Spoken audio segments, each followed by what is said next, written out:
So let's begin with our weekly analysis of gold.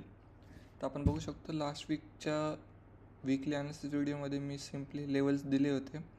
जेव्हा I guess market इथे कुठे चालू होते किंवा इथे कुठे चालू होतं, मी म्हटलं होतं की बेसिक इथून तरी रिव्हर्सल येणार ऑरल्स हे तरी येणार. तर इथून रिव्हर्सल तर आलेलंच आहे, पण एका स्पाईकमध्ये जवळपास आपली जी वरची लेवल होती मेन जिथून रिव्हर्सल एक्सपेक्टेड ते जवळपास टॅप नाही झालं, बट म्हणू शकतो की त्याच्याजवळून रिव्हर्सल आलेलं आहे. आणि ही तर लेवल आहेच परफेक्ट, जिथं कंटिन्युअस रिस्पेक्ट केलेलं आहे, प्रत्येक वेळेस रिजेक्शन घेतलेलं आहे. हे आय गेस न्यूज काय असेल मे बी, बट ओव्हरऑल आपले सगळे लेवलला रिस्पेक्ट केलं. इथे पहिली लेवल तिथे टॅप आला, पुन्हा पुलबॅक आला, पुन्हा नंतर खाली आलं मार्केट आपल्या ह्या लोजला घेतलं, पुन्हा पुलबॅक, पुन्हा कंटेन्शन, पुन्हा ही खालची लेवल इथे ब्रेक केलं, पुन्हा नंतर पुलबॅक. तसं ओव्हरऑल बघायला गेल्यानंतर सगळे लेवल्सला रिस्पेक्ट केलं मार्केटने. आता आय गेस ही लेवल होती का नाही मला माहीत नाही, बट असेल तर मग यालाही रिस्पेक्ट चांगलं केलेलं आहे. ठीक आहे, ते झालं मागच्या वीकचं. आता आपण स्टार्ट करूयात उद्याच्या वीकसाठी, नेक्स्ट वीकसाठी आपण ॲनालिसिस स्टार्ट करूयात फ्रॉम वीकली टाईम फ्रेम. तर इथे बघू शकतो आपण की मार्केट चांगलं एक बुलिश मूव्ह नंतर थोडंसं रिव्हर्सलचे साईन दाखवले आहेत, ते पण फ्रायडे दिवशी. फ्रायडे नाही, थर्सडेला रात्रीपासून म्हणू शकतो आपण. थर्सडेला रात्री 11-11:30 नंतर मी बघत होतो स्वतः मार्केट. त्यावेळेस एक सडन मूव्ह आली खूप मोठी, 4 आवरमध्ये पण मोठे मोठे कॅन्डल्स बनल्या होत्या.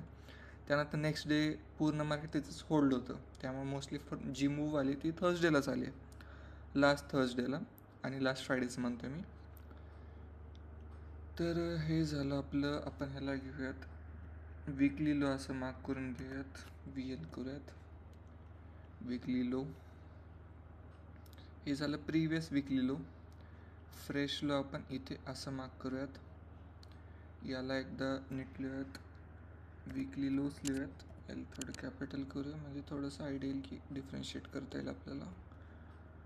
मला ऑल टाईम फ्रेम्स करून टाकूयात, हे ऑल टाईम फ्रेमसाठी यूज होतील. तर या 2 लेवल नंतर आता हे रिव्हर्सल कुठून ते एक्झॅक्ट इथून आले, ठीक आहे. त्या 2 लेवल्स नंतर दुसरं आणखीन कुठली इम्पॉर्टंट लेवल असेल तर ती ही आहे या वीकचा हाय. त्याला आपण इथं असं मार्क करून घेऊयात आणि याला आपण घेऊयात VR नाही WR, वीकली रेजिस्टन्स आणि वीकली लो. तसं तर हे मॅच नाही होत, लोच्या इथं हाय पाहिजे, बट मी सपोर्ट रेजिस्टन्ससारखं हे केलं. याला नीटच करू आपण, थोडंसं प्रॉपर दिसेल. वीकली लो आणि हे WH म्हणजे वीकली हाय, सही आहे. तर या बेसिक झाले. त्यानंतर एक हायेस्ट टार्गेट आपल्या इथं बेसिक, जे की या पुढच्या वीकमध्ये पॉसिबल झालं ठीक, नाही तर मग आहेच हे टार्गेट. तर हे झालं, बस झालं आपलं डेलीमध्ये आपण शिफ्ट आहेत. वीकलीवरती आपले बस झाले लेवल्स. थोडं आणखीन प्रॉपर करूयात. आता डेलीमध्ये बघायला गेलं तर मार्केट इथं सेलिंग मूव्ह नंतर हे कन्सोलिडेट झालं. त्यानंतर एक जर बघायला आलं तर जवळपास 70 डेज म्हणू शकतो. 70 म्हणजे 30-60 म्हणजे जवळपास 2.25 महिने, 2.5 महिने किंवा 2.25 महिने मार्केट होल्ड केलं असं अपसाईड नाही, बट एक रेंज पण नाही म्हणू शकत, बट होल्ड केलं मार्केटने. त्यानंतर ह्या रेंजचा पूर्ण ब्रेकडाऊन आला या मंथमध्ये म्हणू शकतो आपण. जूनपासून सुरू झाली सेलिंग आणि या कंटिन्यू सेलिंगनंतर ही जी थर्सडेची कॅन्डल बनली आहे, ही एक पहिली कॅन्डल आहे जी की थोडंसं बुलिश आहे, चांगली. 1-2 बनल्या होत्या, बट सगळ्या कम्पॅरेटिव्हली सगळ्या 11 दिवसामध्ये जूनच्या ही सगळ्यात मोठी बनलेली आहे कॅन्डल. तर डेलीमध्ये दुसरं काही मार्क करण्यासारखं असेल तर मला वाटतं की आपण या लेवलला मार्क केलं पाहिजे. एक सॉर्ट ऑफ आपण याला काय म्हणतात, चेंज ऑफ कॅरेक्टर जिथून आपल्याला डिफाईन होईल. म्हणजे या स्विंगचा जी हाय असं बघू सिम्पली. मला थोडं नीट एक्सप्लेन करता येत नाही सिम्पलमध्ये, बट याला ॲज अ एक्झाम्पलमध्ये म्हणलं तर स्विंगचा हाय हे घेऊयात आपण 259-259ला आहे. याला ब्रेक केलं तर आपण कन्सिडर करू की हायर टाईम फ्रेमवरती ट्रेंड शिफ्ट झालेला आहे, ऑरेल्स मग हे पुल बॅक आहे सिम्पली. भली मोठा असेल पण पुल बॅक आहे, ठीक आहे. तर ही वीकली जी लेवल याला आणखीन रिफाईन करून आपण थोडं ॲक्युरेट घेऊया तिथे 63 इथली 46. ठीक आहे. तर आणखीन काही वेगळं मला वाटत नाही मार्क करण्यासारखं आहे. आपण जाऊयात आता डायरेक्टली 4R आता 4R थोडंसं इथे इंटरेस्टिंग थोडंसं आहे. आता हे सगळे लेवल्स आपले डेली आणि विकलीचे झालेत. आता इथे जर बघायला मी जे म्हणत होतो ना, ही सडन मूव्ह आली इथे 22.30 म्हणजे 11:30ची आहे. ही 11:30ची कॅन्डल म्हणजे जवळपास 4Rची कॅन्डल एवढी स्ट्रॉंग क्लोजिंगमध्ये तेव्हा काहीतरी न्यूज आली असेल किंवा ट्रम्पने काहीतरी बोललं असेल किंवा ट्विट केलं असेल. माझ्या लक्षात नाही किंवा मी बघितलंही नव्हतं त्या दिवशी. ठीक आहे. तर हे झाले आपले लेवल्स. तर मी हे जे मार्क केलं होतं हे म्हणलं होतं की हे स्विंगचा हाय म्हणू शकतो, जिथून जर क्लोजिंग वरच्या साईडला आहे तर आपण म्हणू शकतो की ट्रेंड चेंज ऑफ कॅरेक्टर किंवा ट्रेंड शिफ्ट झालेलं आहे हाय टाईम फ्रेमवरती. तर ही लेवल ही आहे. आणि त्याआधीच बघू शकतो आपण एवढ्या मोठ्या बुलिश कॅन्डलनंतर एक दोजी बनली. माझं इथनं एक्सपेक्टेशन होती की वापस एकदा या झोनपर्यंत येईल मार्केट, या अशावाल्या झोनमध्ये रिटेस्टसाठी येईल. आपण याला 4H रिटेस्ट असेल सिम्पली लक्षात राहील आपल्याला. हे माझे इथे एक्सपेक्टेशन होती फ्रायडे दिवशी, बट मार्केटने कंटिन्यू होल्ड केलं. त्यामुळं आपल्या नेक्स्ट वीकसाठी एक नवीन रेंज बनती, ती आहे या हायपासून या लोपर्यंतची. ही रेंज आहे, मार्केट होल्ड करते. कधी याचा ब्रेकआउट येईल I don't know, but next वीकमध्ये येणार आहे नक्की. बट मंडेलाच येईल याची गॅरंटी नाही आहे. मोस्ट प्रोबेबली मला वाटतं की मंडेला मार्केट इथे कुठेतरी या वीकच्या जवळ किंवा या झोन जे आपण ड्रॉ केलं आहे, रेक्टँगल जे ड्रॉ केलं आहे त्याच्या थोडंसं वरती ओपन होऊ शकतं. ठीक आहे. ते ओपन झाल्यानंतर मे बी रिटेस्ट करायला वापस एकदा 4200 4200पर्यंत येईल. ऑरलेस मग हे सगळ्यांचे लो घेऊन लिक्विडिटी ग्रॅब होणार आणि त्यानंतर कंटिन्युएशन होणार बुलिशसाठी.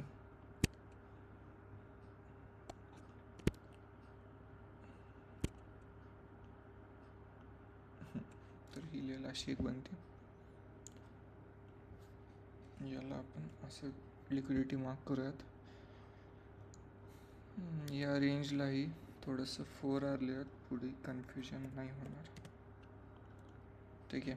हे झालं. दुसरं काही इम्पॉर्टंट असेल तर इथे बघा, इथे एक पॉज होता मार्केटचा. त्यानंतर या वीक्स नंतर रिजेक्शन देऊन मार्केट रिव्हर्सल झालं होतं. त्यामुळे हा एक झोन मार्केट सप्लायसारखं रिॲक्ट करू शकतं. ठीक आहे. ॲक्युरेट लो झालं आहे कवर, हे वीक कवर करायची होती मला. त्या बेसिसवरती हा आपला सप्लाय म्हणू शकतो किंवा डिमांड काही म्हणू शकत नाही आपण. याला POI पॉईंट ऑफ इंटरेस्ट. इथे मार्केट रिॲक्ट करणार which ever direction, may be it is bullish or bearish, ते डिपेंड करतं त्या दिवशीच्या मार्केटवरती, बट रिॲक्ट होणार या झोनच्या जवळपास. ठीक आहे.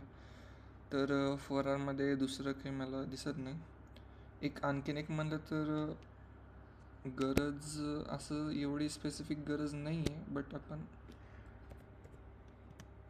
मार्क करूयात कारण की हे अगोदरचं हायचं रिजेक्शन आहे. याच्याच इथे क्लोज टू आपली लेवल आहे जे स्विंग हाय म्हणलेले, ती एक लेवल आहे. बघू आपण. तर इथं काही बस झाली, एवढं दुसरं काही मार्क करण्यासारखं मला नाही वाटत. ठीक आहे. तर जर मार्केट गॅप डाऊन ओपन झालं तर सिनेरिओ सांगतो मी पहिले. हाय टाईम फ्रेमवरती सिनेरिओ, बाकीचे ओव्हरऑल ट्रेड सेटअप किंवा कसे प्लॅन करू शकतो ते नंतर सांगेल, बट एक ओव्हरऑल सिनेरिओ सांगतो. गॅप अप झालं तर मार्केट एकदा ह्या हायला ब्रेक करायला ट्राय करेल किंवा हावाला जी हाय आपण ड्रॉ केला इथे याला ब्रेक करेल, मग पुन्हा पुलबॅक घेईल, पुन्हा कंटिन्युएशन होणार. ऑर एल्स जर झोनच्या आपल्या खाली किंवा अगदी ह्या विक्सच्या रेंजमध्ये आलं मार्केट, तर जर मार्केटने बेरिश मूव्ह स्टार्ट केली तर या झोनमध्ये रिटेस्ट होणार आणि त्यानंतर बुलिश कंटिन्यू होणार. ऑर एल्स डायरेक्टली हा लो जे आहे याला ब्रेक करायला मार्केट जाऊ शकतं. हे एक मोठा रफली हिशोब आहे. त्याच्यामुळं याचा आपल्याला एक आयडिया घेण्यासाठी ट्रेड प्लॅन मी एक्झॅक्ट कसे काय ते नीट सांगेल. हे एक ओव्हरऑल हाय टाईम फ्रेमवरती एक सिनेरिओ आहेत. ठीक आहे. तर 4Rवरती बस झालं. आपण जाऊयात आता 1Rवरती.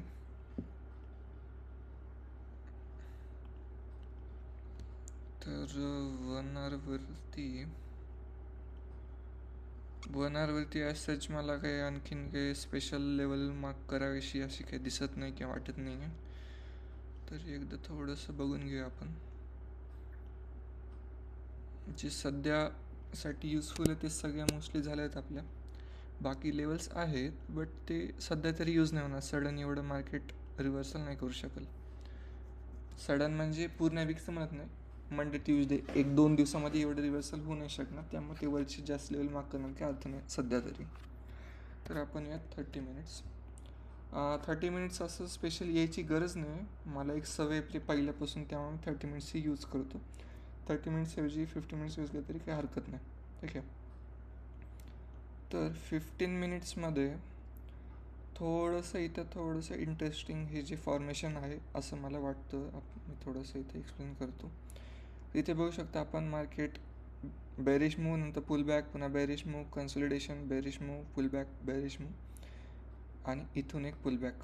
आता हे जे पुल बॅक आहे याला आपण असं ड्रॉ करूयात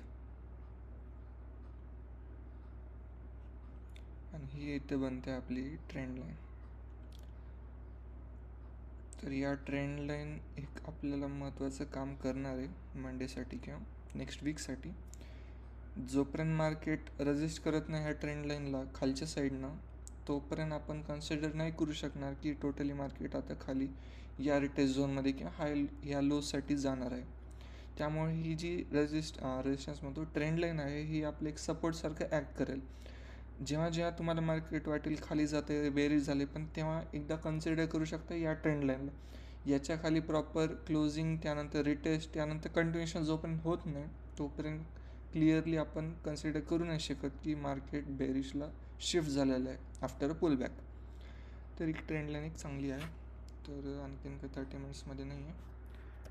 वापस जाऊयात आपण आपल्या मेन टाईम फ्रेम 15 मिनिट्स. तर 15 मिनिट्समध्येही ॲक्युरेट बसली ट्रेंड लाईन आणि 15 मिनिट्समध्ये तर आणखीन क्लिअरली दिसते की आपल्याला मार्केट कसं काय रिॲक्ट करणार आहे. ही ट्रेंड लाईन इथून सुरू झाली, याचं ब्रेकआउट इथे आलं ट्रेंड लाईनचं, मार्केटने एक लो बनवला, त्यानंतर फर्स्ट टाईम इथे ब्रेक करायला ट्राय केलं, पुल बॅक दिलं. एवढ्या स्ट्रॉंग मूव्ह नंतरही या ट्रेंड लाईनच्या जवळपास मार्केटने पुल बॅक देणं म्हणजे याचा अर्थ असा होतो आहे की ट्रेंड लाईन स्ट्रॉंग आहे किंवा जे की आहे ज्या लेवलला ज्या झोनमध्ये ट्रेंड लाईन फॉर्मेशन आहे त्याला मार्केट रिस्पेक्ट करते. भले आपण या बेसिसवर टोटल ट्रेड प्लॅन नाही करू शकणार, पण एक ट्रेंड लाईनचा सपोर्ट असणं म्हणजे आपल्याला ट्रेंड आयडेंटिफिकेशनसाठी सोपं पडतं. ठीक आहे. तर 15 मिनिट्सवरती आपण हे एक हाय मार्क करूयात. हायची काही गरज नाही, तसं जास्त लेवल्स मार्क करण्यात काही अर्थ नाही. बेसिक आपण ठेवूयात. आणखी इथंच एक झालेली आहे. इथूनच याचा जर स्पेस बघितला तर जवळपास $30 आहे, $27 आहे, जे की जास्त मोठं नाही. त्यामुळे आपण याला सिम्पलिस्ट ठेवूयात. आपण आता शिफ्ट यात 5 मिनिट्सवरती. जसं टाईम फ्रेम तुम्ही लोअरला जाताल तेव्हा ट्रेंड लाईनची जास्त ॲक्युरेसी तुम्हाला कळायला लागेल. तर इथे बघू शकतात हे जेव्हा ब्रेकडाऊनला आले ट्रेंड लाईनच्या तेव्हा इथे झोन बनवून मार्केटने ब्रेकआउट दिलेला आहे. त्यामुळे हा झोन पुढे चालून आपल्यासाठी डिमांडसारखं काम करेल. जेव्हा याला काय झालं जेव्हा मार्केट ट्राय करेल खाली आलं तेव्हा हा झोन डबल एकदा डिमांडसारखं ट्राय करेल. त्यामुळे सिम्पली 1-2 कॅन्डल याच्यामध्ये बेरिश बनला त्यामुळं तिथं असा अर्थ होत नाही की बेरिश झालं आहे मार्केट. कारण की जेव्हा आपण हे ड्रॉ करू तेव्हा आपल्याकडे एक मागचा डेटा आहे की मार्केटने कसं काय रिॲक्ट केलेलं आहे. त्यामुळे ते आपण गडबड करणार, जी गडबड करायची आहे ती अवॉइड होईल आणि जे के एस एल व्हायचे ते रँडम ट्रेड्समध्ये ते अवॉइड होणार. ठीक आहे. तर दुसरं याला आपण 5 मिनिट्स करू आणि हा बहुतेक 4 हां इथं आहे वाटतं ना. हां ठीक आहे, बरं झालं, मला वाटलं ते वेगळं. ठीक आहे. तर सिम्पली आता आपण प्लॅन ऑफ ॲक्शन डिस्कस करूयात. मी पर्सनली ट्रेड्स सगळे प्लॅन अशाच लेवल मार्क करत येतो, बट एक्झॅक्ट ट्रेड प्लॅन करतो 15 मिनिट्स आणि 5 मिनिट्समध्ये.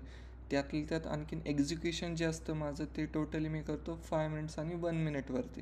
ठीक आहे. तर आपण सध्या डिस्कस करूयात 5 मिनिट्सवरतीच, जे की प्लॅन ऑफ ॲक्शन असेल ट्रेडचा ते मी सांगतो. तर इथे थोडंसं कंटिन्युअस ओपनिंग आहे, त्यानंतर 11ची ओपनिंग पण जवळपास कंटिन्यू सारखीच आहे. ठीक आहे, तर मोस्ट प्रोबॅबली ओपनिंग जी आहे, मी जे लॉजिक लावलं याचा काय अर्थ नाही आहे, मी सिम्पली जस्ट बघण्यासाठी सांगतो आहे. याचा असं मिनिंग होत नाही की सिम्पली मागचे 2 दिवस कसं ओपन झाले त्याच्या बेस तुम्ही प्रेडिक्ट करू शकता. Gap up opening or gap down opening is totally unpredictable. Let me be clear here. ठीक आहे, तर आपण प्लॅन बघूयात आपला. तर सिम्पली इथे जे हाय बनला हे लेवल असणं आपल्यासाठी सेलसाठीचे. ही लेवल आणि ही लेवल, या लेवलमधला जे झोन आहे हा आपल्यासाठी सप्लायसारखं काम करणार मंडेला. जर मार्केट इथे कुठे ओपन झालं तर मार्केट एकदा तरी ट्राय करेल ॲटलिस्ट इथे टच करायला, तेव्हा आपण क्विक स्कॅल्प्स प्लॅन करू शकतो. ऑलमोस्ट इथून असं एक हे इथले जे आहे इथपर्यंत टार्गेट करून $10 किंवा $11चे आहे आणि स्टॉप लॉस इथे कुठे $5 किंवा $6 based on your risk management आपण प्लॅन करू शकतो. हे बेसिक ट्रेड सेलची इथे येणार.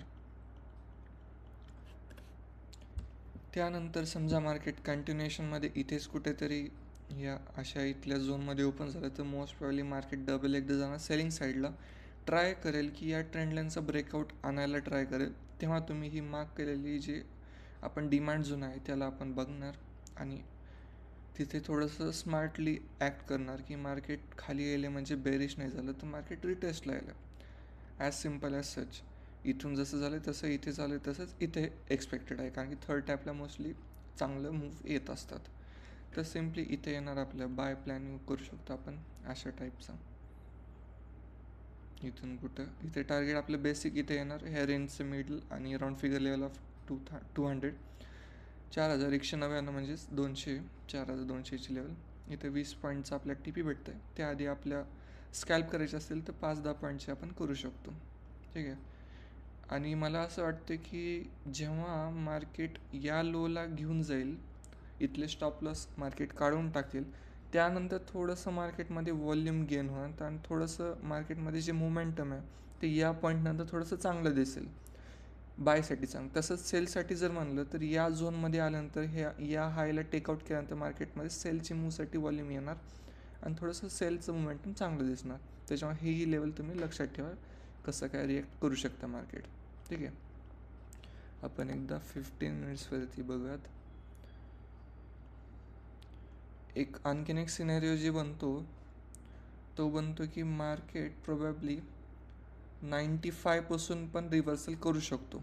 ठीक आहे, 95 to 90मध्ये 190 to 195 हे या $5च्या रेंजमध्ये मार्केट रिव्हर्सल करू शकतो. अशा टाईपने म्हणते मी. मार्केट इथे कुठे ओपन होणार आणि इथून काहीतरी रिव्हर्सल असा प्लॅन होणार. तर अशा टाईपच्या सिनेरिओसाठी पण आपण रेडी राहिलं पाहिजे. हे सगळे सिनेरिओ आहेत. ठीक आहे, पण त्या दिवशी जसं टाईपचं मार्केट बनेल, जसं टाईपचं सेटअप कन्फर्मेशन ज्या गोष्टी बनतील त्याच्या बेस्ट आपण ट्रेड प्लॅन करू.